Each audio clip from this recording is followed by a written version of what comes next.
আসসালামু আলাইকুম, কেমন আছেন সবাই? আশা করি ভালো আছেন। রেডি হয়ে বাইরে যাচ্ছি। কোথায় যাচ্ছি পুরো ভিডিওটা দেখতে সঙ্গেই থাকুন। বেসিক্যালি আমি আজকের ভিডিওটি সাজিয়েছি একটা ফুড চ্যালেঞ্জ নিয়ে। তো তার আগে ভাবলাম আমি একটু বিগ বাজার থেকে ঘুরে আসি, কারণ প্রয়োজনীয় কিছু জিনিস নেবার ছিল। এই জন্য প্রথমে আমি বিগ বাজারে গিয়েছিলাম এবং কেনাকাটা করতে। কিন্তু আমার যেটা প্রবলেম হয়, আমি কোথাও গেলে যে জিনিসটার প্রয়োজনে যায় বা যে কাজে যায় সেটা আমি প্রথমেই ভুলে যাই। তো অনেক কিছু বাদ গিয়েছি, আবার অনেক কিছু নিয়েও এসেছি। তো আমি কিন্তু জিনিসগুলো নিচ্ছিলাম আর ফাতেহার হাতে দিচ্ছিলাম, কারণ সেগুলো ট্রলি ব্যাগে রাখবে। তো নুডলসের প্যাকেট নিয়েছিলাম, মেয়ের জন্য স্কেল নিয়েছিলাম, হ্যান্ড ওয়াশ এগুলো নিয়েছিলাম, আর কিছু জিনিস ঘুরে ঘুরে দেখছিলাম। এই যেখানে পন্ডস ফেস ওয়াশের সাথে একটা ফেস পাফ, যেটাকে বলে আমরা মানে মুখে পাউডার দেওয়ার সময় লাগে, সেটা ফ্রি দিচ্ছিলো।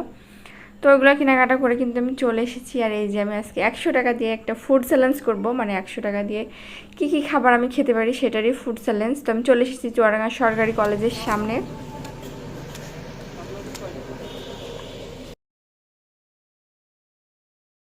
যখন কিন্তু স্টুডেন্ট ছিলাম তখন যদি 100 টাকার এই ফুড চ্যালেঞ্জটা করতাম তাহলে কিন্তু এটা অনেক বেশি হয়ে যেত, কিন্তু এখন 100 টাকা আসলে কিছুই না। তবে এই চ্যালেঞ্জটা করে যেটা বুঝতে পারলাম, আসলে 100 টাকা একটা মানুষের মানে খাবার খেয়ে পেট ভরার মতো সেরকম কোনো কিছুই না। তবে এখানে 20 টাকা দিয়ে একটা মানে এক সেট তালের শ্বাস নিয়েছিলাম। আর এই যে এখান থেকে আমি 20 টাকা দিয়ে কিন্তু লিচুও কিনেছি। যেহেতু আর ফুড চ্যালেঞ্জ ছিল, তো ভাবলাম লিচু হয় কিনা দেখি। তো ওনাকে আমি 20 টাকা দিয়ে বললাম আমাকে লিচু দিতে। তো উনি অনেক ভালো ছিল কিনা জানি না, 20 টাকায় কিন্তু আমাকে 6টা লিচু দিয়েছে। তো আমি তো মহা খুশি। এই যে লিচু আর তালের শ্বাস কিনে আমি গাড়িতে উঠে পড়েছি। আমার কাছে আর 60 টাকা আছে, এটাই আমি বলছিলাম। আর এই যে আমি এখানে কিন্তু লিচু খাচ্ছি। লিচু আমি এইভাবেই খাই, অর্ধেক ছিলে পুরো ছিলে খাওয়ার মতো ধৈর্য আমার আসলে নেই। তো আমি তালের শেষা লিচু কলেজে, চুয়াডাঙ্গা সরকারি কলেজের ওই পাশের সাইড থেকে নিয়েছি। এখন আমি সামনে চলে এসেছি, যেখানে শহীদ মিনার আছে সামনে, যেখানে মূলত খাবারেরগুলো দোকান থাকে। আর এই যে এখানে ঝালমুড়ি পাওয়া যায়। আমি অনেক আশা নিয়ে আসছিলাম ঝালমুড়ি খাওয়ার জন্য, কারণ আমার অনেক প্রিয় একটা খাবার।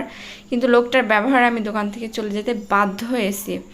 যেহেতু আমার 100 টাকা চ্যালেঞ্জ ছিল, তো আমি ভাবলাম যে আমি অনেক কিছু খেতে পারবো। এই জন্য আমি প্রথমে 10 টাকার ঝালমুড়ি চেয়েছি। সে আমাকে এমন একটা তুচ্ছ তাচ্ছিল্য করলো, মানে বলছে যে 10 টাকা ঝালমুড়ি হয় না, এরকম একটা ভাব। মানে 10 টাকার ঝালমুড়ি হবে না কেন, অল্প অর্ধেক হইলেও তো হবে। তাই ওখান থেকে ফেরত এসে এখানে আমি 10 টাকার লেবুর শরবত খেয়েছি। তো আমার এই গরমে কলেজটাও ঠান্ডা হয়েছে। তারপর আমি এখানে দেখলাম যে পানিপুরি, ভেলপুরি, চটপটি, ফুচকা বিক্রি করছে। তো নতুন কিছু ট্রাই করার জন্য আমি পানিপুরি অর্ডার করছিলাম। এখানে বসে পানিপুরি আমি কখনো খাইনি, তো পানিপুরি নিয়েছিলাম। আর যেখানে টকের স্টল ছিল, মানে পানিপুরিটা ওনারা নিজেই দিয়েছিল আর টকটা নিজে নিজে তুলে নিতে হবে। তো এখানে টক, মিষ্টি, ঝাল সব কিছুই ছিল, এখান থেকে উঠাই নিচ্ছিলাম। আর পানিপুরিটা এভারেজ ছিল, ফুচকার ভিতরে শসা আর এই টকটাই দেওয়া ছিল। তো সেমি ফুচকার মতো আর কি, তো ভালোই লাগছিলো। যাই হোক খেতে তো আমি বসে বসে খাচ্ছিলাম। আর আমার পাশে যে ফাতিহা বড়ি বসেছিল, সেও আমার সঙ্গে খাচ্ছিল, সে চিপস খাচ্ছিল বসে। তো প্লেটটা পুরো শেষ করে দিলাম। আর এটা ছিল 40 টাকার একটা প্লেট, আর মাত্র আমার কাছে 10 টাকা ছিল। তো এই 10 টাকা দিয়ে এখানে খাবার মতো আসলে কিচ্ছুই ছিল না। তো আমি অনেক স্যাড হয়ে গেছি, ভাবলাম 10 টাকায় হয়তো আর কিছুই হবে না আমার। তো লাস্টে আমি একটা দোকান থেকে 10 টাকা দিয়ে 2টা ললিপপ কিনে বাড়ি চলে এসেছি। তো এইটাই ছিল আমার আজকে 100 টাকার ফুড চ্যালেঞ্জ। আশা করি সবার খুব ভালো লেগেছে, আমারও অনেক ভালো লেগেছে। আল্লাহ হাফেজ।